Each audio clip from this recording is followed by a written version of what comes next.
Good morning. Today's class idea might be something you think belongs in a kindergarten class or maybe preschool, but guess what? I think all of us need a little more time with our hands in the mud.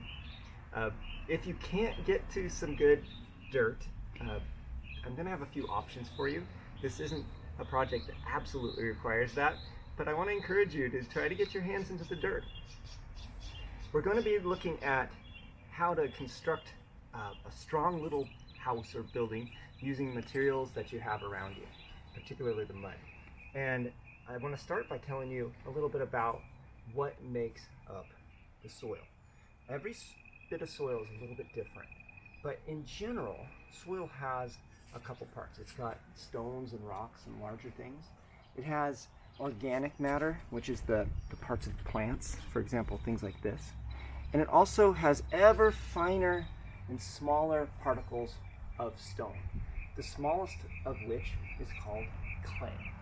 Clay is just such a magical thing. I know you've probably seen it in the classroom, you've used it, you know what I'm talking about. You can also find it in the soil.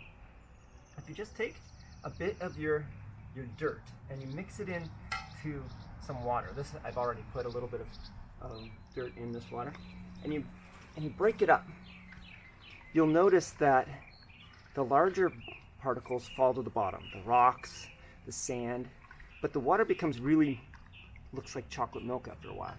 That chocolatey look is the clay. It's going to take a while to settle out. So if we mix this up so that it's floating, and then we pour it into an empty container, careful not to disturb the stuff on the bottom, we'll have mostly clay left in this second one. See, I'm going to stop before my sand and rocks go in. And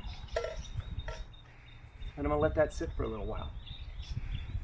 We can do that a couple times. You could let this sit and pour the water off of it, pour it into another one, and keep getting finer and finer clay. Sometimes I do this in the garden with students.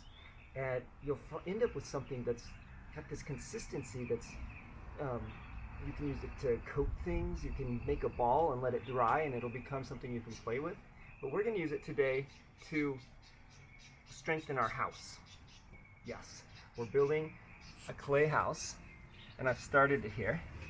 Over in this first section, I just took some of my soil, which has a lot of clay in it already. I put some sticks in the ground, and then I smashed some soil around it. Over here, what I'm trying to do is make something called cob. It's a traditional building material that uses soil with a lot of clay in it and hay, or some kind of straw. You could try grass even.